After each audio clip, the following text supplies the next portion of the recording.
ನಿನ್ನ ನಂಬಿದೆ, ಜಗದಂಬಾರಮಣ ನಿನ್ನ ನಂಬಿದೆ. ಅಂಬಿಗಾ ನಾ ನಿನ್ನ ನಂಬಿದೆ, ಜಗದಂಬಾರಮಣ ನಿನ್ನ ನಂಬಿದೆ.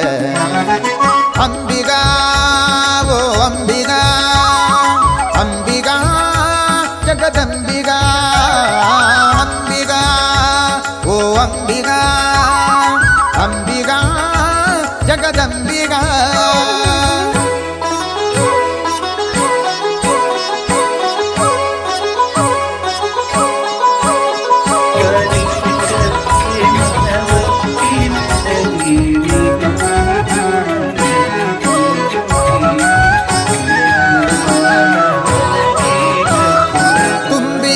ಹರಿಗೋಲಂಬಿಗ, ಅದಕ್ಕೆ 9 ಚಿತ್ರಗಳು ಅಂಬಿಗ. ತುಂಬಿದ ಹರಿಗೋಲಂಬಿಗ, ಅದಕ್ಕೆ 9 ಚಿತ್ರಗಳು ಅಂಬಿಗ. ಸಂಭ್ರಮದಿಂದ ನೀನು ಅಂಬಿಗ, ಅದರ ಇಂಬು ನೋಡಿ ನಡೆ ಸಂಬಿಗ. ಸಂಭ್ರಮದಿಂದ ನೀನು ಅಂಬಿಗ, ಅದರ ಇಂಬು ನೋಡಿ ನಡೆ ಸಂಬಿಗ. ಅಂಬಿಗಾ ನಾ ನಿನ್ನ ನಂಬಿದೆ, ಜಗದಂಬಾರಮಣ ನಿನ್ನ ನಂಬಿದೆ. ಅಂಬಿಗಾ ಓ ಅಂಬಿಗಾ, ಅಂಬಿಗಾ ಜಗದಂಬಿಗಾ, ಅಂಬಿಗಾ ಓ ಅಂಬಿಗಾ, ಅಂಬಿಗಾ ಜಗದಂಬಿಗಾ.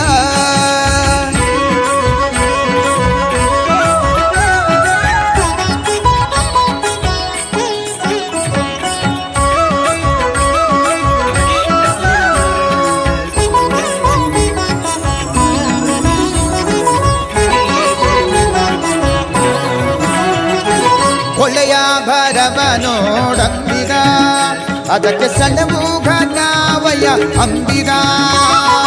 ಒಳ್ಳೆಯ ಭರವ ನೋಡಂಬಿಗ, ಅದಕ್ಕೆ ಸಣ್ಣಮೂಗ ನಾವಯ್ಯ ಅಂಬಿಗ.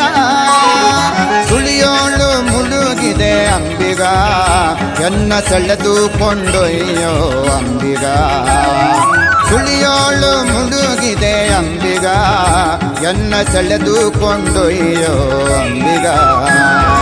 ಅಂಬಿಗಾ ನಾ ನಿನ್ನ ನಂಬಿದೆ, ಜಗದಂಬಾರಮಣ ನಿನ್ನ ನಂಬಿದೆ. ಅಂಬಿಗಾ ಓ ಅಂಬಿಗಾ, ಅಂಬಿಗಾ ಜಗದಂಬಿಗಾ, ಅಂಬಿಗಾ ಓ ಅಂಬಿಗಾ, ಅಂಬಿಗಾ ಜಗದಂಬಿಗಾ.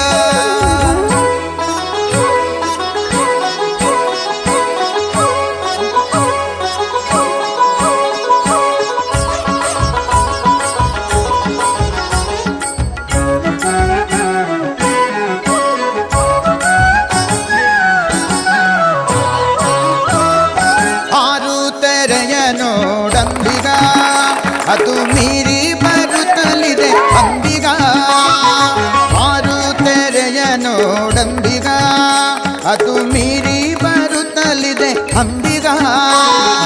ಯಾರಿಂದಲಾಗದು ಅಂಬಿಗ, ಅದನ್ವಾರಿಸಿ ದಾಟಿಸೋ ಅಂಬಿಗ. ಯಾರಿಂದಲಾಗದು ಅಂಬಿಗ. ಒಂದು ಬಿರುದನ್ನ ಬಸವಣ್ಣನವರು ಇವ್ರಿಗೆ ಕೊಡ್ತಾರೆ. ಅಲ್ಲಿ ಅವರು ಕಾಯಕ ಸೇವೆಯನ್ನು ಮಾಡ್ತಾರೆ. ಅಲ್ಲಿ ಇರ್ತಕ್ಕಂಥ ಕೆರೆಯಲ್ಲಿ ಏನಪ್ಪ ಅಂತಂದ್ರೆ ಅಂಬಿಗೆ ವೃತ್ತಿಯನ್ನು ಮಾಡ್ಕೊಂತ ಸಾವಿರಾರು ವಚನಗಳನ್ನು ಬರೀತಾರೆ. ಅವಾಗ ಲಾಸ್ಟಿಗೆ ಕಲ್ಯಾಣ ಕ್ರಾಂತಿ ಆಗ್ತದೆ, ಎಲ್ಲ ಒಡದಾಟಗಳಾಗ್ತಾವೆ. ಬರೀ 300, ಈಗ ಅವರು 330 ವಚನಗಳು ನಮಗೆ ದೊರಕ್ಯಾವ. ಆ 330 ವಚನಗಳನ್ನು ಕೂಡ ಯಾವ ರೀತಿ ಬದುಕಬೇಕು ನಾವು ಸಮಾಜದಾಗ, ಕಾಯಕ ಹೆಂಗಿರಬೇಕು ಅಂತಕ್ಕಂಥದ್ದನ್ನೇ ಹೇಳೋದು. ಆ ಎಲ್ಲ ವಚನಗಳು ಉಳಿಯೋಕೆ ಕಾರಣ ಇವರೇ. ಯಾಕಂದ್ರೆ ಲಾಸ್ಟಿಗೆ ಬಿಜ್ಜಳನ ಜೊತೆಗೆ ಬಿಜ್ಜಳ ಆರ್ಡರ್ ಕೊಡ್ತಾನೆ, ಕ್ರಾಂತಿ ಆಗ್ತದ. ಅವಾಗ ಎಲ್ಲ ಶರಣರುಗಳನ್ನು ಹೊಡಿತಾರ, ಅವರ ವಚನಗಳನ್ನು ಸುಡ್ತಾರ. ಇವರು ಡೋಹರ ಕಕ್ಕಯ್ಯ ಆಗಿರ್ಬೋದು, ಮಡಿವಾಳ ಮಾಚಿದೇವ ಆಗಿರ್ಬೋದು, ಆ ಎಲ್ಲ ಸೈನಿಕರನ್ನು ಹೊಡೆದು ಬೆನ್ನಿಗೆ ವಚನಗಳನ್ನು ಕಟ್ಟಿಕೊಂಡು ಉಳುವಿ ಕಡೆಗೆ ಹೋಗ್ತಾರೆ. ಚನ್ನಬಸವಣ್ಣವರಿಂದ ಅಕ್ಕಮಾದೇವಿಯಿಂದ ಉಳುವಿ ಕಡೆಗೆ ಹೋಗಿ ಏನೋ ಸ್ವಲ್ಪ ವಚನಗಳನ್ನು, ಈಗ ನಾವು ವಚನ ಓದ್ತೀವಿ ಅಂದ್ರೆ ಇವ್ರ ಪುಣ್ಯನೇ, ಇವ್ರು ಇದ್ದಿದ್ದಿಲ್ಲ ಅಂದ್ರೆ ನಮಗೆ ವಚನಗಳು ಸಿಗ್ತಿದ್ದಿಲ್ಲ. ಉಳುವಿ ಕಡೆಗೆ ಹೋಗಿ ಆ ವಚನಗಳನ್ನೆಲ್ಲ ಏನಪ್ಪ ಅಂತಂದ್ರೆ ಸಂರಕ್ಷಣೆ ಮಾಡಿ ತಮ್ಮೂರು ಕಡೆಗೆ ಬರ್ತಾರೆ, ಶಿವಪುರ ಕಡೆಗೆ. ಶಿವಪುರದಾಗ ಇವರು ಶತಾಯುಷಿಗಳು, 100 ವರ್ಷಕ್ಕಿಂತ ಜಾಸ್ತಿ ಬದುಕಿದವರು, ಮತ್ತು ಏನಪ್ಪ ಅಂತಂದ್ರೆ ಇಚ್ಛಾಮಣಿಗಳು, ತಮಗೆ ಯಾವಾಗ ಸಾವು ಬರಬೇಕು ಅವಾಗ ಏನಪ್ಪ ಅಂದ್ರೆ ದೇಹ ಬಿಡ್ತಕ್ಕಂಥ ಶಕ್ತಿ ಇವರಲ್ಲಿತ್ತು. ಶಿವಪುರಕ್ಕೆ ಬಂದು ಅಲ್ಲಿರ್ತಕ್ಕಂಥ ಕುಷ್ಠರೋಗಿಗಳು, ಅನಾಥರು, ಬಡವರು, ನಿರ್ಗತಿಕರಿಗೆ ಸೇವೆಯನ್ನ ಮಾಡ್ತಾರ. ಅಲ್ಲಿರ್ತಕ್ಕಂಥ ಒಬ್ಬ ರಾಜನ ಮಗನಿಗೆ ಹಾವು ಕಡ್ದಿರ್ತದೆ. ಆ ರಾಜನ ಮಗನಿಗೆ ಇವ್ರೇನಪ್ಪ ಅಂದ್ರೆ ವಿಭೂತಿಯಿಂದ ಏನು ಪ್ರಾಣ ದೀಕ್ಷೆಯನ್ನು ಕೊಡ್ತಾರ. ಆ ರಾಜ ಏನ್ ಮಾಡ್ತಾನಪ್ಪ ಅಂದ್ರೆ ಪೂರ್ವ, ಪಶ್ಚಿಮ, ಉತ್ತರ, ದಕ್ಷಿಣ 14 ಮೈಲಿ 7 ಮೈಲಿ ಜಾಗವನ್ನ ಚೌಡಯ್ಯನವ್ರಿಗೆ ಕೊಡ್ತಾರೆ.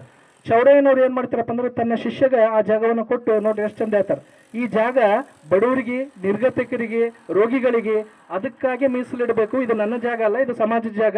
ಈಗ ನನಗಂತೂ ವಯಸ್ಸಾಯ್ತು, ಮುಂದೆ ನೀವು ಇದನ್ನ ನೋಡ್ಕೊಂಡು ಹೋಗ್ರಿ, ಅಂಥವ್ರಿಗೆ ಈ ಜಾಗವನ್ನು ಮೀಸಲಿಡ್ಲಿ ಅಂತ ಹೇಳಿ ಏನಪ್ಪ ಅಂತಂದ್ರೆ ಕೊನೆಯವರೆಗೂ 100 ವರ್ಷ ಇದ್ರೂ ಕೂಡ ಸಮಾಜದ ಸೇವೆಯನ್ನ ಮಾಡ್ತಾರ. ಶಿವನ ಗೋಷ್ಠಿಗಳನ್ನ ಮಾಡ್ತಾರ, ವಚನಗಳನ್ನ ಜನರಿಗೆ ಹೇಳ್ತಾರ. ಇವ್ರಿಗೊಬ್ಬ ಮಗ ಇರ್ತಾರ ಪುರವಂತ ಅಂತ. ಪುರವಂತರಿಗೆ ಗೊತ್ತದಲ್ಲ, ಆಡ್ತಾರಲ್ಲ ಮದುವೆ ಟೈಮ್ದಾಗ, ಅದನ್ನ ಊಟ ಹಾಕಿದವರೇ ಯಾರಪ್ಪ ಅಂದ್ರೆ ಅಂಬಿಗರ ಚೌಡಯ್ಯನವರ ಮಗ. ಇವ್ರು ಏನು ಬರ್ದಿರ್ತಾರಲ್ಲ ವಚನಗಳು, ಇವರ ವಚನಗಳು ಮತ್ತು ಶಾಂಡ್ರ ವಚನಗಳನ್ನ ಇವರ ಮಗ ಪುರವಂತ ಏನ್ ಮಾಡ್ತಾನಪ್ಪ ಅಂದ್ರೆ ಹಳ್ಳಿಗಳಿಗೆ ಹೋಗಿ ಪಟ್ಟಣಕ್ಕೆ ಹೋಗಿ, ಪಟ್ಟಣದಾಗ 5 ರಾತ್ರಿ, ಹಳ್ಳಿ 1 ರಾತ್ರಿ, ಎಲ್ಲಿ ಮದುವೆಗಳು ಸಮಾರಂಭಗಳು ನಡೀತವ ಅಲ್ಲಿ ಶಾಂಡ್ರ ವಚನಗಳನ್ನು ಆಡೋದು, ಶಾಂಡ್ರ ವಚನಗಳ ಅರ್ಥವನ್ನು ಹೇಳೋದು. ಈ ರೀತಿ ಅರ್ಥಗರ್ಭಿತವಾಗಿ ಹಳ್ಳಿ ಜನಕ್ಕೆ ಮತ್ತು ಪಟ್ಟಣದ ಜನಕ್ಕೆ ಏನ್ ಮಾಡ್ತಾರಪ್ಪ ಅಂತಂದ್ರೆ ಶರಣರ ತತ್ವಗಳನ್ನ ತಿಳಿಸ್ತಾರೆ. ಎಲ್ಲ ಅವರ ತಂದೆ ಚೌಡಯ್ಯನವರಾಗಿರ್ಬೋದು ಅನೇಕ ಶರಣರದ ತತ್ವಗಳನ್ನ ತಿಳಿಸ್ತಾರೆ. ಪುರವಂತಿಗೆ ಮೂಲ ಪುರುಷ ಇವ್ರ ಮಗ ಪುರವಂತ ಅಂತ ತನ್ನ ಹೆಸರು, ಅದಕ್ಕೆ ಪುರವಂತರಿಗೆ ಅಂತ ಕರೀತಾರೆ. ಸೊ ಅಂತ ಒಂದು ದಿವ್ಯ ಕುಟುಂಬ ಯಾವ್ದಪ್ಪ ಅಂದ್ರೆ ಚೌಡಯ್ಯನವರ ಕುಟುಂಬ. ಕೊನೆಯವರೆಗೂ ಕೂಡ ತುಂಗಭದ್ರಾ, ಆ ಶಿವಪುರನಲ್ಲಿರ್ತಕ್ಕಂಥ ತುಂಗಭದ್ರಾ ದಡದಲ್ಲಿ ಏನಪ್ಪಾ ಅಂದ್ರೆ ಕೆಲಸ ಮಾಡ್ಕೊಂತ, ಶಿವಾನುಗೋಷ್ಠಿಗಳನ್ನ ಮಾಡ್ಕೊಂತ, ಬಡವರ ಸೇವೆ ಮಾಡ್ಕೊಂತ ಇರ್ತಾರ. ಶತಾಯುಷಿ ಆದಿಗಳೇ